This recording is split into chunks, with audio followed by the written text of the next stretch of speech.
जब हम उतरे उतरे उतरे उतरे उतरे मर्यादा पुरुषोत्तम भगवान श्री राम के चरणों से खड़ाऊ की शक्ल लेकर, तो अयोध्या का शासन 14 बरस तक हम ही ने चलाया और संभाले ये एनआरआईज जूते का दर्द 1-1.5 मिनट में। कि आजादी के बाद, शौर्य दिवस पर सौंपता हूं पंक्ति, आजादी के बाद एक लंबे संघर्ष के बाद, महात्मा गांधी जी के प्रयास से कहें या अंबेडकर जी के प्रयास से या तमाम संतों के प्रयास से, एक लंबे संघर्ष के बाद मिला दलितों को, पीड़ितों को, शोषितों को, हरिजनों को, एक लंबे संघर्ष के बाद मिला आप लोगों का प्यार, मंदिरों में प्रवेश कर भगवान के दर्शनों का अधिकार। तो भाई साहब, हमने तो सदियों से बिना किसी स्वार्थ के अनवरत लोगों को मंदिरों की सीढ़ियों तक पहुंचाया। फिर हमारा क्या गुनाह था जो मंदिरों में प्रवेश कर भगवान के दर्शनों का अधिकार हमें आज तक नहीं मिल पाया? क्या बात है, वाह वाह वाह वाह वाह। माफ करें, अब आपकी हिम्मत देखना चाहता हूं कि आप अपने ऊपर भी तालियां बजाने की हिम्मत जुटा पाते कि नहीं। फिर हमारा क्या गुनाह था जो मंदिरों में प्रवेश कर भगवान के दर्शनों का अधिकार हमें आज तक नहीं मिल पाया? तो आप सब भाई साहब, आप सब तर्क देंगे कि हमारे ऊपर थोड़ी सी धूल, थोड़ी सी मिट्टी और थोड़ी सी गंदगी है, इस कारण मना है मंदिरों में प्रवेश और वर्जित खुदा की बंदगी है। तो जो सवाल मेरे सीने में दफन था जाने कब से, चूंकि आज इतने बड़े मंच पर प्रसंग आ गया है, तो बड़ी मासूमियत से पूछता हूं आप सबसे कि थोड़ी सी धूल, मिट्टी और गंदगी के कारण हम बाहर की सीढ़ियों पर पड़े रह जाते हैं और आप सब लोग अपने मन में ढेर सारी ईर्ष्या, छल, कपट की गंदगी लेकर बड़े आराम से मंदिरों में चले जाते हैं। बहुत ही बढ़िया है, वाह वाह वाह वाह सुंदरानी, बहुत अच्छा, वाह बहुत अच्छा, वाह। और अगली 4 पंक्तियों में व्यंग, वेदना, करुणा, ठहाका चारों चीज एक साथ आ जाए डॉक्टर साहिबा, तो प्यार मिले भरपूर इन बड़े कवियों की उपस्थिति में। छोटी सी कलम, जितना अच्छा आप लोग सुन रहे हैं, हो सकता है चौथी पंक्ति मेरी जुबान पर रह जाए, तीसरी पंक्ति से ही ठाकों का महोत्सव हो जाए कि आप सब लोग अपने मन में ढेर सारी ईर्ष्या, छल, कपट की गंदगी लेकर बड़े आराम से मंदिरों में चले जाते हैं। इस बात का नहीं हमें कोई गिला, सौगंध खाता हूं आप सबकी कि इस बात का नहीं हमें कोई गिला कि हमें इस जमाने से क्या मिला क्या नहीं मिला। हम सीढ़ियों के बाहर धूल, मिट्टी, गंदगी में जहां पर भी पड़े हैं, कुछ आदमियों के कारण, कुछ आदमियों की नजरों में हम उस स्थिति में भी देवताओं से बड़े हैं। ये बात जूता छाती ठोक कर कहता है, क्योंकि मंदिरों में प्रवेश कर भगवान के दर्शन करते समय अधिकांश लोगों का ध्यान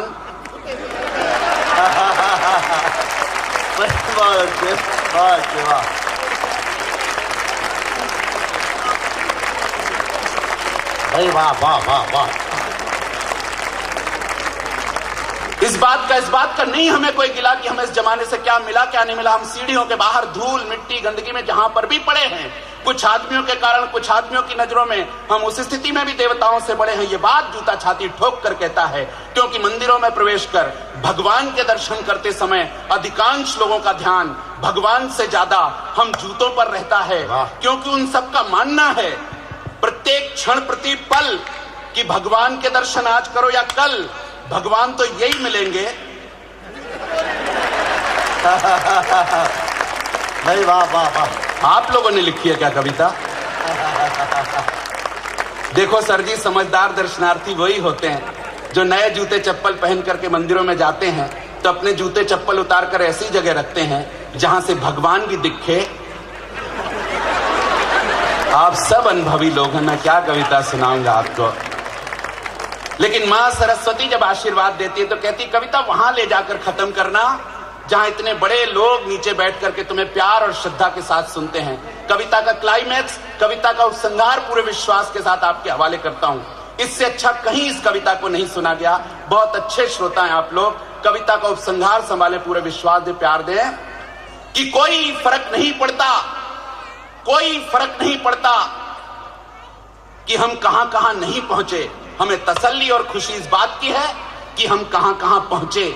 हम लोगों के मकान, लोगों के दुकान, लोगों के कारखाने, लोगों की मिल तक पहुंचे। भाई साहब, हम ही थे जो जिद पर आए तो लोगों के जिगर, लोगों के दिल तक पहुंचे। और जब हम पड़े हिंदुस्तानी सैनिक के पैरों में तो दुश्मनों को खदेड़ने कारगिल तक पहुंचे। वाह वाह वाह वाह वाह। जब हम पड़े हिंदुस्तानी सैनिक के पैरों में तो दुश्मनों को खदेड़ने कारगिल तक पहुंचे। और अब आपके अंदर का अन्ना फट पड़े कहीं भ्रष्टाचार के खिलाफ, तो आखिरी पंक्तियों में इस पंडाल को थरथरा देना कि जब हम पड़े हिंदुस्तानी सैनिक के पैरों में तो दुश्मनों को खदेड़ने कारगिल तक पहुंचे। भरोसा था हमें, विश्वास था हमें, जब तक हम हिंदुस्तानी सैनिक के पैरों में हैं, दुश्मन सैनिक हमारे भारतीय सैनिक का कुछ भी नहीं बिगाड़ पाएगा। हमारा सैनिक एक हाथ में तिरंगा और बंदूक लेकर जरूर सरहद के उस पार जाएगा। लेकिन तभी मेरे विश्वास की किरण गहरे अंधेरे में कहीं जाकर के फंस गई। दुश्मन सैनिक की एक गोली आई और मुझे और मेरे विश्वास को चीरती हुई उस भारतीय सैनिक के पैरों में धंस गई। तब पहली बार समूचा ये गरिमामय सदन माफ करे, तब पहली बार समस्त जूता संस्कृति को भूलकर पहली बार मेरी जुबान पर कोई बड़ी भद्दी सी गाली आई थी, क्योंकि किसी भ्रष्ट नेता ने मेरी खरीद तक में दलाली खाई थी। वाह वाह वाह वाह, अरे बहुत ही बढ़िया, वाह वाह वाह। पहली बार मेरी जुबान पर कोई बड़ी भद्दी सी गाली आई थी, क्योंकि किसी भ्रष्ट नेता ने मेरी खरीद तक में दलाली खाई थी। इसके बाद भी भाई साहब, ये जहां हैं भले हैं चंगे हैं। इन्हीं के कारण देश की आधी आबादी के लोग भूखे हैं, नंगे हैं। इन्हीं के कारण सारे झगड़े, फसाद और दंगे हैं। दंगा इनके लिए सिर्फ कुर्सी का खेला है और इन दंगों को मासूमों ने और हम ही ने सबसे ज्यादा झेला है।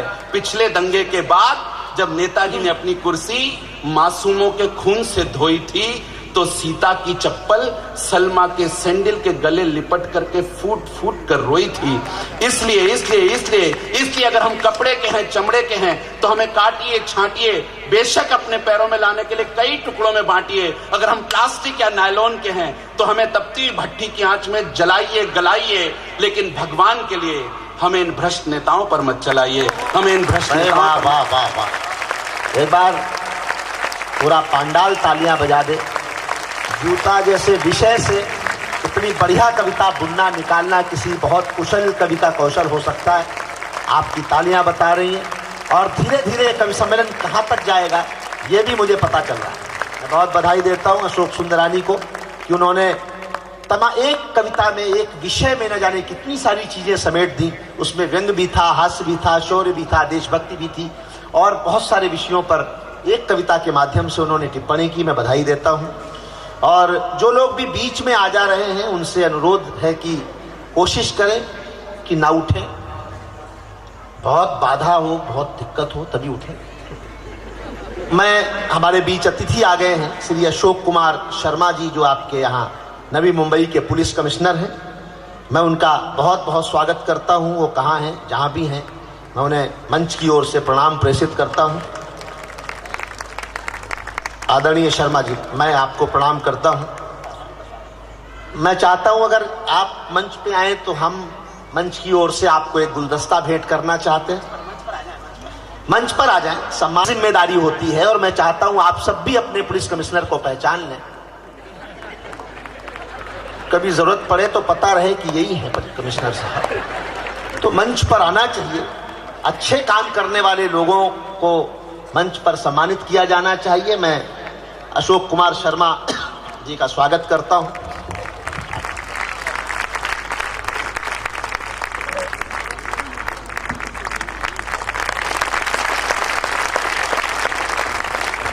ये आपका काम है, पुलिस के प्रति लोगों का प्रेम है जो तालियों से आपका सम्मान कर रहे हैं। ये तालियां और घनीभूत करें। आज के हमारे मुख्य अतिथि हैं Subodh Kumar ji, x PMC commissioner यहाँ हैं। उनसे भी अनुरोध है कि वो हमारे अतिथि हैं। सुबोध जी ना चाहिए कि वो जहाँ आए हैं एनआरआई के कॉम्प्लेक्स में, वहाँ लोगों ने उन्हें प्यार से, मोहब्बत से, सम्मान से ये अवसर प्रदान किया है। उनका स्वागत है। और आरडी त्यागी साहब, एक्स मुंबई पुलिस कमिश्नर भी यहाँ हैं। आरडी त्यागी साहब को भी मैं आमंत्रित करता हूँ। विजय दिवस के अवसर पर इतने बड़े अधिकारी और पुलिस के एक्स और वर्तमान भूतपूर्व और अभूतपूर्व दोनों पुलिस कमिश्नर यहाँ हैं। ये एक ऐतिहासिक क्षण है कि विजय दिवस पर इनकी उपस्थिति है। आइए आदरणीय आरडी त्यागी साहब, आपका स्वागत है।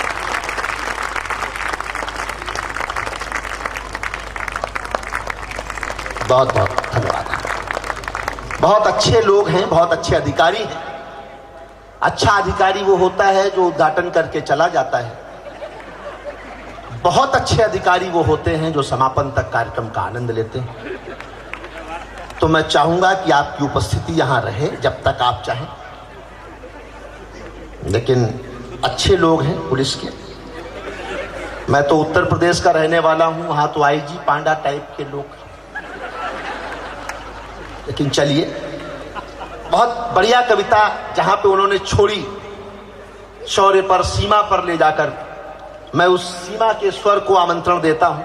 अशोक चारण राजस्थान की माटी से यहां एक ऐसा ताजा, ऐसा नया स्वर है जिनको आप सुनेंगे तो भीतर आपके गीत की खुशबू भी होगी और ये विजय दिवस का आज उत्सव भी सार्थक होगा।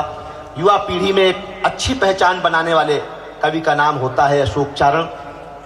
शिव अमर ने कहा कि या बदचलन हवाओं का रुख मोड़ देंगे हम, या खुद को वाणी पुत्र कहना छोड़ देंगे हम, जिस दिन भी हिचकिचाएंगे लिखने में हकीकत, कागज को फाड़ देंगे, कलम तोड़ देंगे।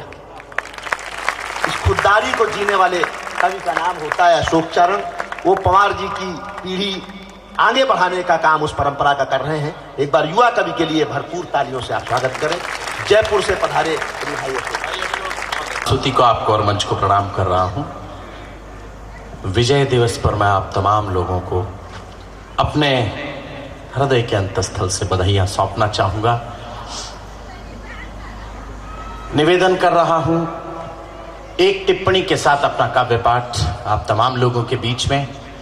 कविताओं पर आप लोगों की तालियां जिस तरह बज रही है, मैं आशान्वित हूं कि आप मेरी कविताएं भी उसी ताजगी के साथ सुनेंगे। स्वागत। मैं एक टिप्पणी के साथ अपनी बात की शुरुआत कर रहा हूं और कहीं इस तरह का मुझे लगे कि अभी तक ऊर्जा, क्योंकि हमें ऊर्जा के एक ऐसे आगार तक पहुंचना है जो जहां पर खड़े हो जाते हैं वहां से लाइन लगना शुरू हो जाती है। वो सबसे अध्यक्षीय काव्य पाठ आदरास्पद हरिओम पवार जी यहाँ पर विराजमान हैं।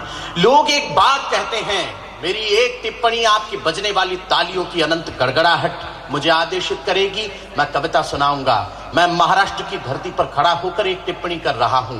लोग एक बात कहते हैं कि भारत के लोगों में भारत के प्रति कोई आस्था नहीं, भारत के लोग भारत से मोहब्बत नहीं करते, भारत के लोगों में राष्ट्रीयता नहीं। देशभक्ति का उदाहरण गिनाने वाले लोग अमेरिका में सुबह 4 बजे रेडियो पर बजे हुए उस राष्ट्रगीत का उदाहरण दे देंगे जिसे सुनकर एक चोर सावधान की मुद्रा में खड़ा हो गया था, लेकिन उन शहीदों का उदाहरण कभी नहीं देंगे जो करगिल की सीमाओं पर अपने प्राणों को न्यौछावर कर इस देश की इतिहास को बनाने के लिए सदैव तत्पर रहे। मैं एक टिप्पणी के साथ अपनी बात कर रहा हूं। राजनेताओं के हम कितने बड़े देशभक्त हैं, एक टिप्पणी आपकी बजने वाली तालियां मुझे ऊर्जा देंगी। मैं गुलाबी शहर जयपुर से आपके बीच में हूं। राजनेताओं के भाषणों को सुनाने के लिए करोड़ों रुपए खर्च कर दिए, पर उनको सुनने के लिए देश इकट्ठा नहीं हुआ। जाने कितनी अर्धनग्न बालाओं ने चौराहों पर खड़े होकर नृत्य की प्रस्तुतियां दे दी, पर उनको देखने के लिए देश इकट्ठा नहीं हुआ। धर्म गुरुओं ने देश को उपदेश सुनने के लिए बुलाया, पर उन उपदेशों को सुनने के लिए यह देश इकट्ठा नहीं हुआ। पर दिल्ली के रामलीला मैदान में खड़े होकर 72 साल के एक बूढ़े अन्ना हजारे ने आवाज दी और पूरा देश इकट्ठा हो गया। मुझे बताया जाए कि देशभक्ति में कमी कहां है। मैं 4 पंक्तियां पढ़ता हूं, तालियों को थोड़ा सा घनीभूत आप लोग करें। अन्ना को 3 दिन तिहाड़ जेल में उन बदतमीज नेताओं के साथ रखा गया जिनके साये में खड़े हो जाएं तो देवदूतों के चरित्र खराब हो जाएं। मैं 4 पंक्तियां पढ़ना चाहता हूं, सुन लीजिएगा और पहुंच जाए तो मुझे आदेशित कीजिएगा। मैं एक कविता पढ़ूंगा आपके बीच कि जाग उठा देश, जाग उठा परिवेश, शेष रास्ता है थोड़ा, हम मंजिलों के पास हैं। जाग उठा देश, जाग उठा परिवेश, शेष रास्ता है थोड़ा, हम मंजिलों के पास हैं। भंवर से पार हुई नाव देख लीजिए कि आ गई समीप और साहिलों के पास है, आ गई समीप और साहिलों के पास है। किंतु सभ्यता के ध्वज की ये बागडोरी अभी क्या बताएं आपको कि जाहिलों के पास है। और दिल्ली में अन्ना को गिरफ्तार किया तो लगा कि राजधानी अभी तक कातिलों के पास है, राजधानी अभी तक कातिलों के पास है। 4 पंक्तियां और पढ़ता हूं। मुंबई में बार बार आना हुआ, मुंबई की तालियों में इतनी ठंड तो राजस्थान में पड़ रही है, लेकिन यहाँ तालियों में इतनी ठंडक कैसे हो गई? चार पंक्तियां और पढ़ रहा हूं, सुन लीजिएगा। एक भाषा इस देश की मान ले या इस देश की जनता की मान ले, अनशन पर कोई भी बैठे, एक भाषा तो ये देश बोलना चाहता है कि जनता के अरमानों की जो रखवाली करे, चैन उन्हें एक ना अनेक दिए जाएंगे। बुलंदी नेताओं में इरादों की अगर होगी, बैरियों के द्वारा घुटने टेक दिए जाएंगे। पर कुर्सियों के लोभी और स्वार्थ की आग में जनता के भाव घर सेक दिए जाएंगे, जनता के भाव घर सेक दिए जाएंगे। तो अब दिल्ली दरबार वालों को सचेत करो, ऐसे नेता कुर्सियों से फेंक दिए जाएंगे, ऐसे नेता कुर्सियों से फेंक दिए जाएंगे, ऐसे नेता कुर्सियों से फेंक दिए जा। अब ताली के लिए नहीं कहूंगा, चार पंक्तियां पढ़ूंगा कि गुजरात में बापू के ख्वाब सारे ध्वस्त हुए, जम्मू कश्मीर फिर जार जार हो गए। वो गुलाबी शहर भी अब लाल दिखता है, रक्षा में हवाओं के झोंके शुमार हो गए। तो भूलते हैं निज धर्म, करते घिनौने कर्म, लोकतंत्र कैसे तेरे संस्कार हो गए। और संसद में गड्डियां उछाली गई नोटों की, तो तिरंगे के तीनों रंग शर्मसार हो गए, तिरंगे के तीनों रंग शर्मसार हो गए। तिरंगे के हम किसी पार्टी के व्यक्ति नहीं हैं, हम किसी राजनीतिक दल से कोई सरोकार नहीं रखते हैं। मैं चार पंक्तियां हर रात पढ़ रहा हूं इस देश में जहां कवि सम्मेलन में हूं, और इससे प्रतिबद्धता के साथ पढ़ रहा हूं कि जिस दिन देश ने मना कर दिया उसी रात ये छंद बंद कर दिया जाएगा। मैं पार्टी का विरोधी नहीं हूं, मैं वक्तव्य का विरोधी हो सकता हूं, पर व्यक्तित्व का विरोध कर सकता हूं। मैं विचारधारा का विरोध कर सकता हूं, मैं व्यक्ति का विरोध नहीं करता।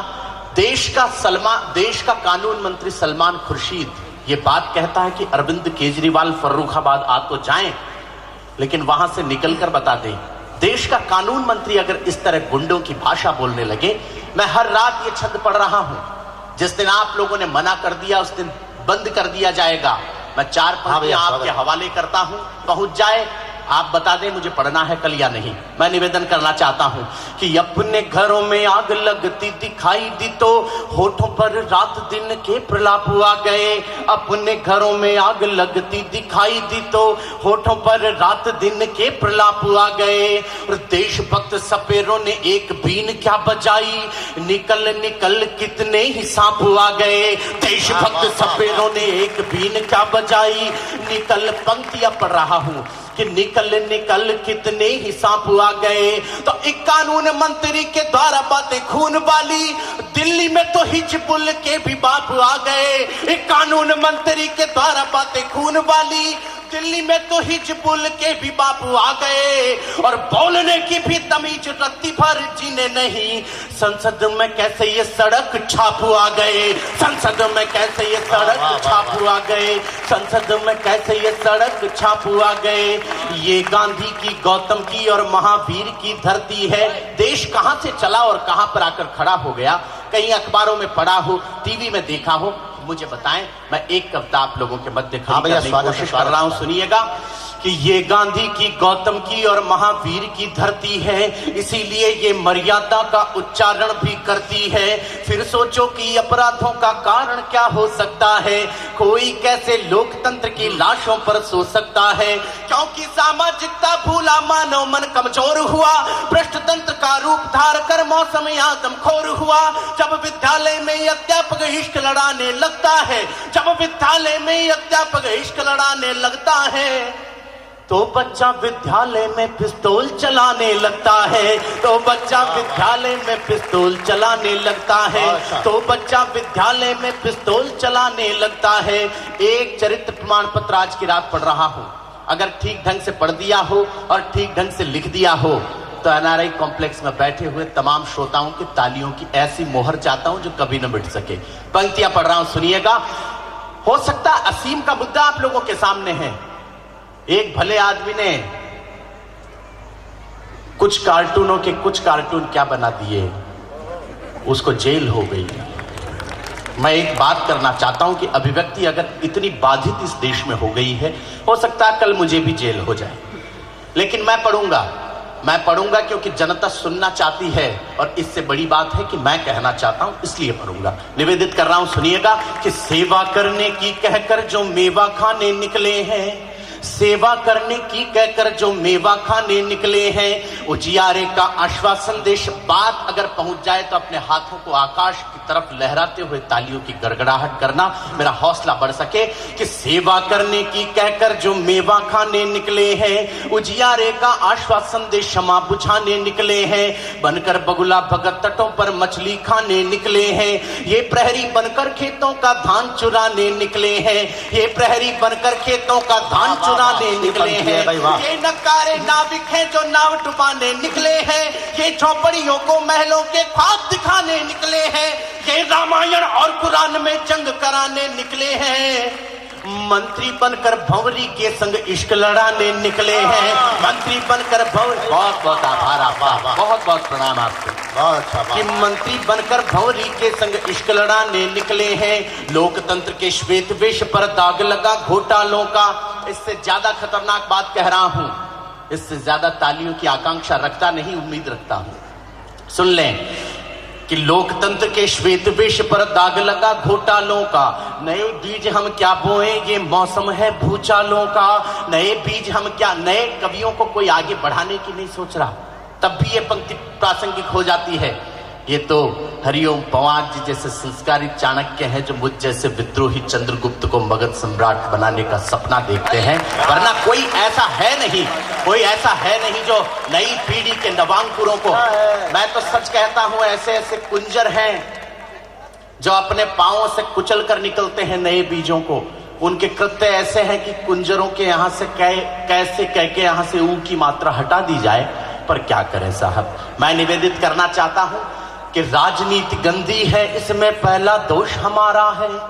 राजनीति गंदी है, इसमें एक बात तो मैं कहना चाहूंगा, वोट बिकने लगे इस देश में।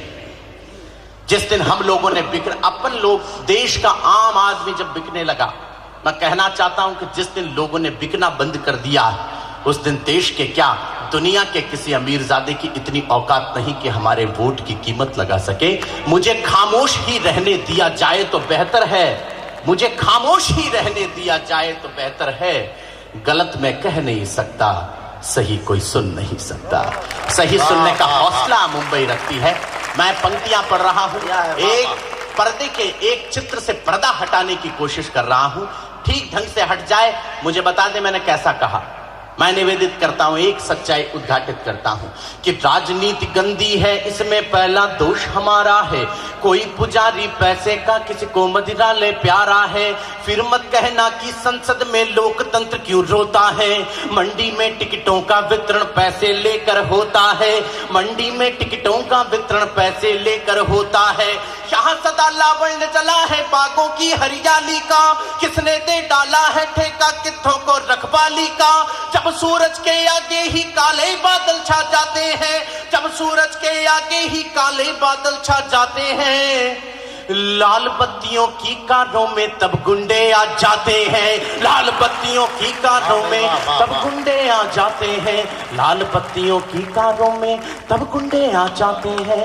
एक रचना अगर आप लोग कहें तो, एक कविता मैं आप लोगों को अगर आप कहें तो सुनाना चाहूंगा। आभार, बहुत बहुत आभार।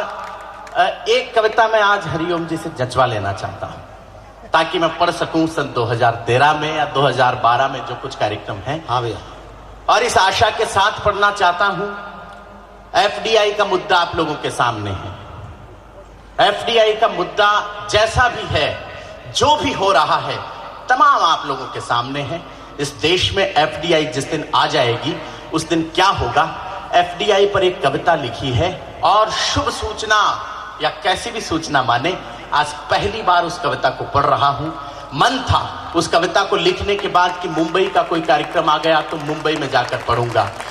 आज आप लोगों के सामने भी जचवा रहा हूं, आप लोग भी जांच लें। आप आदेशित करेंगे तो इस कविता को पूरे देश में पढ़ा जाएगा।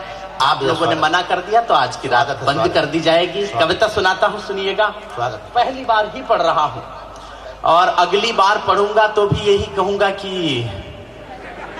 एक बार पढ़ चुका हूं, ये पक्का है। हाँ भैया, मैं निवेदित कर रहा हूं, सुनिएगा। एफडीआई अगर आ गई तो क्या होगा, पूरी तरह लागू हो गई तो क्या होगा। कविता सुनाने की कोशिश कर रहा हूं, सुनिएगा।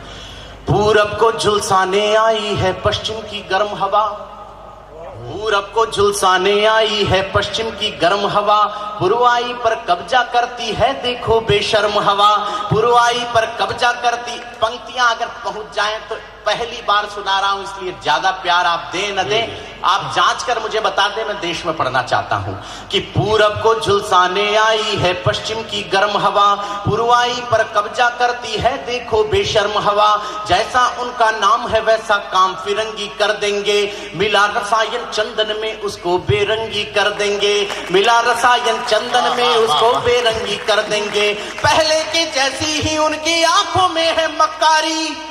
एक पंक्ति पर पूरे पांडाल की तालियों की गड़गड़ाहट अगर आपको लगे तो, कि पहले के जैसी ही उनकी आंखों में है मक्कारी, ये भारत में बन बैठेंगे गंगा जल के व्यापारी, ये भारत में बन बैठेंगे गंगा जल के व्यापारी। इनकी नीति लगती है गज को छिदाम कर देने की, इनकी नीति लगती है गज को छिदाम कर देने की, ये तैयारी है भारत को फिर गुलाम कर देने की, ये तैयारी है भारत को फिर गुलाम कर देने की, ये तैयारी। कविता में कहना चाहता हूं, असर पढ़ना चाहता हूं एफडीआई का, कि फसलों पर अधिकार विदेशी चाहे धरती हो अपनी, फसलों पर अधिकार विदेशी चाहे धरती हो अपनी, जहरीले फल होंगे चाहे बगिया मरती हो अपनी, जहरीले फल होंगे चाहे बगिया मरती हो अपनी, जहरीले फल होंगे चाहे बगिया मरती हो अपनी, आंसू चाहे अपने होंगे पर आंखें उनकी होंगी,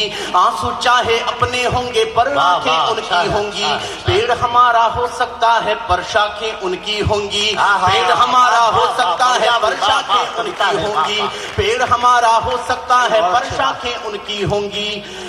दो पंक्तियां पढ़ रहा हूं, संस्कृति का और सच्चाई का दोनों का गायन, कि पेड़ हमारा हो सकता है पर शाखें उनकी होंगी, फागुनी अपना होगा लेकिन चंग विदेशों का होगा, फागुनी अपना होगा लेकिन चंग विदेशों का होगा, होली अपनी हो सकती है रंग विदेशों का होगा, होली अपनी हो सकती है रंग विदेशों का होगा, होली अपनी हो सकती है रंग विदेशों का होगा, सुंदरता अपनी होगी पर चीर विदेशों का होगा, नदियां तो अपनी होगी पर नीर विदेशों का होगा, आजादी के बाद यहां पर फिर जकड़न उनकी होगी, दिल तो अपना ही होगा लेकिन धड़कन उनकी होगी, दिल तो अपना ही होगा। बहुत बहुत आभार आपका, ऐसी पंक्ति पर आपने तालियां बजाई, बहुत बढ़िया है, देश में कोई बजाएगा। दिल तो अपना ही, चार पंक्तियां, एक प्रश्न आपसे पूछ रहा हूं, चार पंक्तियों में एक प्रश्न पूछ रहा हूं, दिल तो अपना ही होगा लेकिन धड़कन उनकी होगी, दिल तो अपना ही होगा लेकिन धड़कन उनकी होगी, यज्ञ वेदी में नहीं हव्य की पेट्रोल की आग लगे, यज्ञ वेदी में नहीं हव्य की पेट्रोल की आग लगे, क्या तुमको मंजूर हमारी आजादी को दाग लगे, क्या तुमको मंजूर हमारी आजादी को दाग लगे, क्या तुमको मंजूर है मेरा भारत इंडिया हो जाए, पूरब की दुल्हन के माथे पश्चिम बिंदिया हो जाए, पूरब की दुल्हन के माथे पश्चिम बिंदिया हो जाए, पूरब की दुल्हन के माथे पश्चिम बिंदिया हो जाए, पूरब की दुल्हन के माथे पश्चिम बिंदिया हो जाए। और साहब एक बात कही गई कि देश को आर्थिक दृष्टि से मजबूत बनाने के लिए एफडीआई ला रहे हैं। मैं कुछ तथ्य गिना दूं अगर आपकी इजाजत हो तो, कुछ तथ्य, और अगर सच्चे हों तो इस रात की सर्वाधिक तालियों का आकांक्षी हूं। सच्ची बात अगर कह दी हो, भारत माता के भौगोलिक, भारत माता की आर्थिक समृद्धि का अगर सही आकलन कर दिया हो, तो इस बार यहां से लेके वहां तक विराजमान तमाम श्रोताओं के दोनों हाथ आकाश में उठाकर ऐसी तालियों की गड़गड़ाहट करें कि मेरा कविता पढ़ना और मुंबई आना दोनों सार्थक हो जाए। कि ये रत्नों का सागर है तुम इसको निर्धन मत बोलो, ये रत्नों का सागर है तुम इसको निर्धन मत बोलो, भारत की समृद्धि देखो तुम अपनी आंखें खोलो, भारत की समृद्धि देखो तुम अपनी आंखें खोलो, नदियों में हीरे मोती है सोना उगले खेत यहाँ, नदियों में हीरे मोती है सोना उगले खेत यहाँ, यूरेनियम की जन्मदायिनी है दक्षिण की रेत यहाँ, यूरेनियम की जन्मदायिनी है दक्षिण की रेत यहाँ, भरे पड़े रेगिस्तानों में तेलों के भंडार यहाँ, सूखे में वो फूल फलों के है कितने अंबार यहाँ, सूखे में वो फूल फलों के है कितने अंबार यहाँ। इसीलिए तो पाना चाहते यहाँ विदेशी है इसको, पागल हो जो बेच रहे हो सस्ते दामों में जिसको। अरे सारी दुनिया डोल उठेगी कर हम थोड़ा हिल जाएं, भारत के 100 एकड़ में ही 100 अमेरिका मिल जाए, भारत के 100 एकड़ में ही 100 अमेरिका में। एक बार दोनों हाथ ऊपर उठाकर मुझे आशीर्वाद दे दीजिएगा कि सारी दुनिया डोल उठेगी कर हम थोड़ा हिल जाएं, भारत के 100 एकड़ में ही 100 अमेरिका मिल जाए, भारत के 100 एकड़ में ही 100 अमेरिका मिल जाए। जैसी बहती है बहने दो हवा नहीं प्रतिकूल करो। 6 पंक्तियां पढ़ रहा हूं, विजय दिवस के अवसर पर पढ़ रहा हूं कि जैसी बहती है बहने दो हवा नहीं प्रतिकूल करो, मत भारत की धरती का सौदा करने की भूल करो, मत भारत की धरती का सौदा करने की भूल करो। पहले भी अंग्रेजों ने व्यापारिक रिश्ता जोड़ा था, पकड़ करी मजबूत देश को दास बनाकर छोड़ा था, पकड़ करी मजबूत देश को दास बनाकर छोड़ा था। सोने की चिड़िया कहलाता वो भारत बर्बाद हुआ, कितना खून बहा तब जाकर हिंदुस्तान आजाद हुआ, कितना खून बहा तब जाकर हिंदुस्तान आजाद हुआ। फिर वैसे ही हालातों का हाल दिखाई देता है, फिर वैसे ही हालातों का हाल दिखाई देता है, सुनने वालों को कोई भूचाल सुनाई देता है। यहाँ FDI को कर लाओगे दिल्ली वालों, तुम भी भारत के गद्दार कहाओगे दिल्ली वालों। हमें नहीं स्वीकार विदेशी स्वामी हो भूस्वामी का, हमें नहीं स्वीकार विदेशी स्वामी हो भूस्वामी का। राष्ट्र ध्वजा पर रंग न चढ़ने देंगे कभी गुलामी का, राष्ट्र ध्वजा पर रंग न चढ़ने देंगे कभी गुलामी का, राष्ट्र ध्वजा पर रंग न चढ़ने देंगे कभी गुलामी का। राष्ट्र ध्वजा पर एक हृदय ऐसा भी होगा जिसके धीरज हम होंगे, एक सरोवर ऐसा होगा जिसके नीरज हम होंगे। माना उजियाली रातों के टिमटिम करते दीपक हैं, पर एक सवेरा ऐसा होगा जिसके सूरज हम होंगे। आभार, प्रणाम, बहुत बहुत। बहुत शानदार काव्य पाठ के लिए और एकदम नई कविता, मैं समझता हूं आज की शाम के लिए ये सबसे नए विषय पर और पहली बार उन्होंने पढ़ी है। एक बार पूरा पंडाल इस पहली कविता पर उन्हें विदाई की तालियां दे दे। आप ऐसा मत करना, देखो अशोक चारण जी, जो लोग ताली नहीं बजा रहे वो भी कविता के समर्थक हैं। ये तो देश ऐसा है, बोले जी 100 में से 90 बेईमान हिंदुस्तान। मैंने कहा ऐसा है ही नहीं, बेईमान है ही नहीं। शर्मा जी 10% बेईमान है भारत में और 10% ही ईमानदार है, बाकी तो 80% वो हैं जो मौका लगता है ईमानदार हो जाते, मौका लगता वो तो मौके की तलाश में। तो ये जुगाड़ 80% जुगाड़ वाले, जहां जैसा माहौल दिखा, कोई दे रहा है तो दे दो, नहीं दे रहा है तो हम तो लेते ही नहीं, सीधा सा बात। तो ये भारत, ये अशोक चारण ने इतनी मेहनत की, इतनी मेहनत, और हमेशा गर्जना के स्वर, ये नहीं होने देंगे, वो नहीं होने देंगे। अरे मैंने कहा क्या हुआ जा रहा है, कहां गुलामी आ रही, क्यों परेशान है? बोले जी इसका तर्क ये है कि लड़ाई की तैयारी रखो तो लड़ाई पास नहीं आती है। ऐसे ही धमकाते रहो अगल बगल वालों को, सुन अमेरिका, सुन पाकिस्तान, ऐसी तैसी फेरे रहो। लड़ाई की तैयारी रखो, इससे लड़ाई पास नहीं आती है। जैसे लुगाई अपनी पास हो तो दूसरे की लुगाई पास हो। तैयारी रखनी चाहिए। तो तैयारी रखने वाला एक कवि, मैं तो अमेरिका बहुत जाता रहता हूं, मैं आपकी बात वहां करूंगा कि भाई तुम लोग खामखा यहां मत आना, हिंदुस्तानियों से निपटना बहुत मुश्किल। बात बात में कहते हैं वो कि बड़ा विज्ञान ने प्रगति कर ली, ये कर लिया, वो कर लिया। हमारे यहाँ शादियां तक ईमेल से होती हैं। मैंने कहा होती होंगी भाई, हमारे यहाँ तो अभी भी फीमेल से ही होती। हिंदुस्तान अपने रंग का देश है। एक कवि हमारे बीच मस्त हैं, हास्य व्यंग, पानी की बोतल हाथ में। ये बोतल जिंदगी भर काम आती है, साथ ही रखो इसे। बच्चा पैदा होता है, पैदा होते ही दूध की बोतल लगा दी जाती, बड़ा होता है स्कूल जाता, पानी की बोतल लटका दी जाती, और बड़ा होता है कॉलेज जाता, दोस्त लोग बियर की बोतल पकड़ा देते। और बड़ा होता है, एनआरआई हो जाए, विस्की शुरू हो जाती, विस्की ज्यादा हो जाए तो ग्लूकोज की बोतल चढ़ानी, बोतल साथ में है, बोतल से पीछा नहीं छोड़ता। ग्लूकोज की बोतल जब असर करना बंद कर देती तो खून की बोतल चढ़ानी, और जब खून की बोतल भी काम करना बंद कर देती है तो अंत में गंगा जल की बोतल खाएंगे। तो ये बोतल वाला मामला है, ये साथ रहना चाहिए। तेज भाई मुझे बता रहे थे इतना खर्चा हो गया, इतनी महंगाई कर दी सरकार ने, क्या करूं, पत्नी के मेकअप का खर्चा बर्दाश्त नहीं होता। मैंने कहा बंद कर दो देना। बोले बिना मेकअप के पत्नी बर्दाश्त नहीं। सबका दर्द है, बिना मेकअप की पत्नी बर्दाश्त सच में नहीं होती है। इतने सारे डॉक्टर्स बैठे, लाइन लगी है पूरे डॉक्टर्स।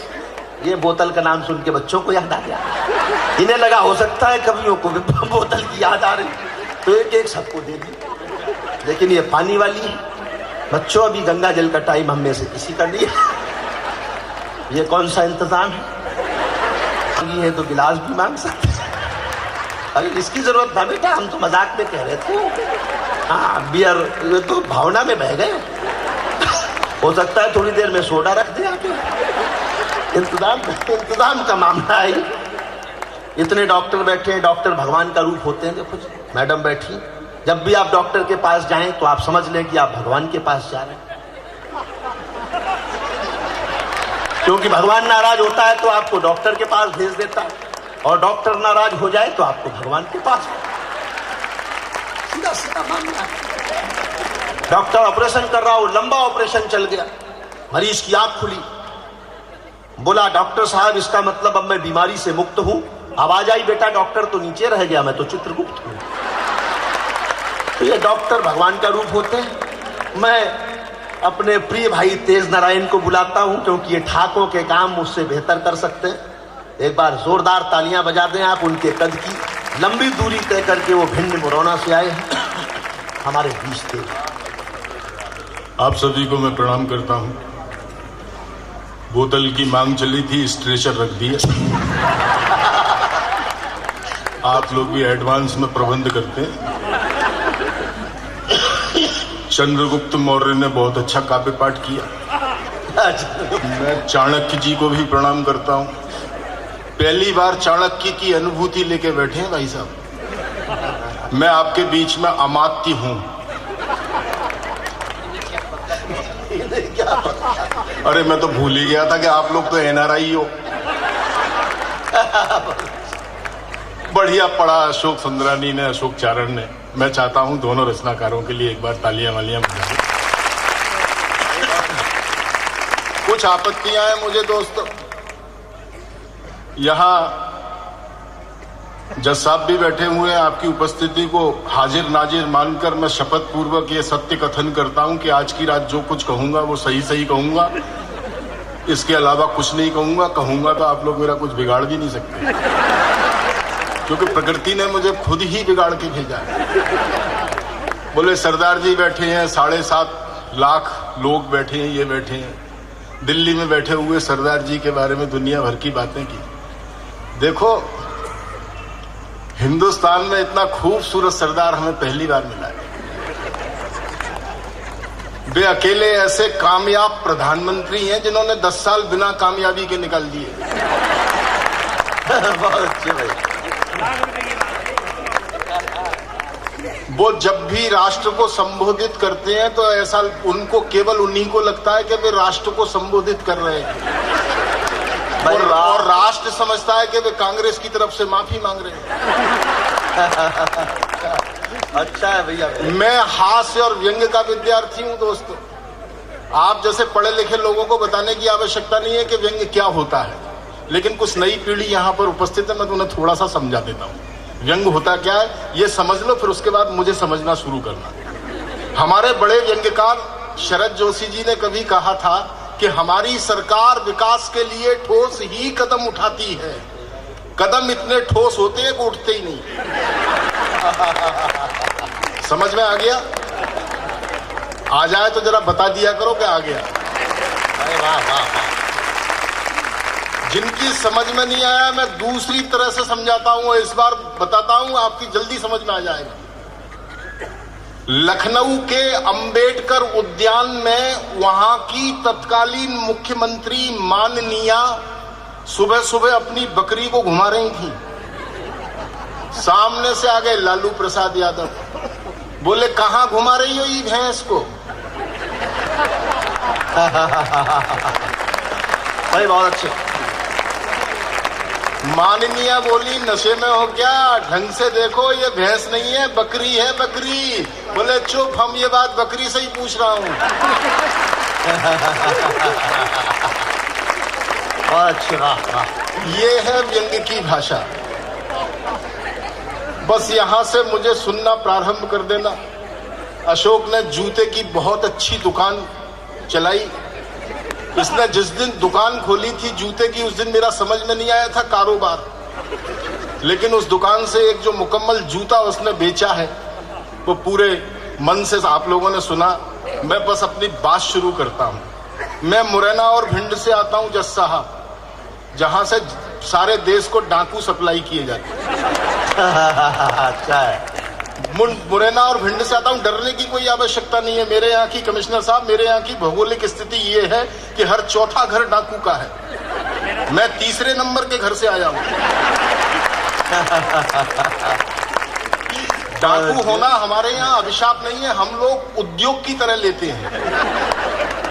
4 पंक्तियां सौंपता हूं, मेरे परिचय में ये कहते हैं साहब भिंड मुरैना से आया, ये आया वो आया। मैं अपने मुरैना जिले की ओर से 4 पंक्तियां सौंपता हूं। अगर मैंने जवाब ठीक दिया हो तो एक बार जरा मुझे चालू कर देना। अभी आपने चालू नहीं किया। हाँ भैया, स्वागत है, स्वागत। सुजाता जी ने भी बहुत अच्छी कविता सुनाई। सबसे पहले जिन कवि ने कविता सुनाई थी जो पत्नी के ऊपर बहुत अच्छी कविता थी, उनका जो अपना निजी दर्द था उसे उन्होंने उकेरा, तब मुझे पता चला कि लोग एनआरआई क्यों हो जाते हैं। हाँ भैया, जवाब सुनना दोस्तों। तोप तमंचे छुरे कतरनी पहने चाकू भेज दिए, सीमा की रक्षा करने कई वीर लड़ाकू भेज दिए। चंबल के बीहड़ में अब तो कविताएं लहराती हैं, जितने भी थे हमने चुनकर दिल्ली डाकू भेज दिए, जितने भी थे हमने चुनकर दिल्ली डाकू भेज दिए, जितने भी थे हमने चुनकर। कमिश्नर साहब, ये अशोक चारण है, पवार जी हैं, ये स्वतंत्रता संग्राम सेनानियों के कवि हैं और जिन्होंने स्वतंत्रता को संग्राम में बदल दिया, मैं उनकी हजामत बनाता हूं। बस यहां से मुझे सुनिएगा। एक बिल्कुल नई कविता। हाँ भैया। दिल्ली का परिदृश्य देखिए, पिछला आंदोलन देखिए, आंदोलन के बाद में जो दृश्य बदला उसे देखिए। बस समझ जाना, मैं इशारे में बात करता हूं और मेरा इशारा अगर आपने समझ लिया मैं धन्य हो जाऊंगा। बहुत आया हूं मैं मुंबई, बहुत मोहब्बत दी है शहर ने मुझे। यहां पहली बार आया हूं, मुझे ऐसा ना लगे कि मैं मुंबई के एक अलग कॉर्नर में चला गया जहां लोग मुझे जैसा सुनते हैं वैसा नहीं सुन पाए। बस ये पीड़ा लेके ना जाऊं। सुनिए, बहुत भारत माता की जय बोल ली, बहुत भारत माता की जय बोल ली, लो इनने भी दुकान खोल ली। बहुत भारत माता की जय बोल ली, लो इनने भी दुकान खोल ली। तुम तो आम आदमी के खासम खास आदमी बनने निकले थे, तुम तो आम आदमी के खासम खास आदमी बनने निकले थे, उसी आम आदमी की पार्टी बना डाली। बढ़िया बात है, वाह वाह वाह। तुम तो आम आदमी के खासम खास व्यक्ति बनने निकले थे, उसी आम आदमी की पार्टी बना डाली। ये राजनीति भी साली, ये राजनीति भी साली दिलो दिमाग में क्या क्या खलल मचाती है। प्रचार बाम का करती है और आदमी को मुन्नी बनाकर नचाती है। वाह वाह वाह वाह वाह वाह वाह वाह। ये राजनीति भी साली, ये राजनीति भी साली दिलो दिमाग में क्या क्या खलल मचाती है। प्रचार बाम का करती है, प्रचार बाम का करती है और आदमी को मुन्नी बनाकर नचाती है। गंगा जल की बोतल और उसमें ये देखी भाली बियर, तुमसे बड़ी उम्मीद थी माय डियर, तुमसे बड़ी उम्मीद थी माय डियर। मुझे तो तुमसे ये बात बहुत पहले कहनी थी, जब तुमने पहली बार गांधी जी की टोपी पहनी थी। वाह वाह वाह वाह। मुझे तो तुमसे बहुत मुझे तो तुमसे बहुत पहले ये बात कहनी थी, जब तुमने पहली बार गांधी जी की टोपी पहनी थी। अब तुम कैसे लगाओगे आरोप सलमान खुर्शीद पर? अब तो तुम भी दस्तखत करोगे चंदे की रसीद पर। हाय हाय भाई, बढ़िया बात है, वाह वाह वाह भाई वाह। अब तुम कैसे आरोप लगाओगे? अब तुम कैसे आरोप लगाओगे सलमान खुर्शीद पर? अब तो तुम भी दस्तखत करोगे चंदे की रसीद पर। मैं ऐसे कई लोगों को जानता हूं, मैं ऐसे कई लोगों को जानता हूं जो हम महात्मा गांधी बनेंगे ये कह गए, बाद में महात्मा लुप्त हो गया, खुद गांधी बन के रह गए। वाह वाह वाह वाह वाह भाई, बढ़िया व्यंग्य, वाह वाह।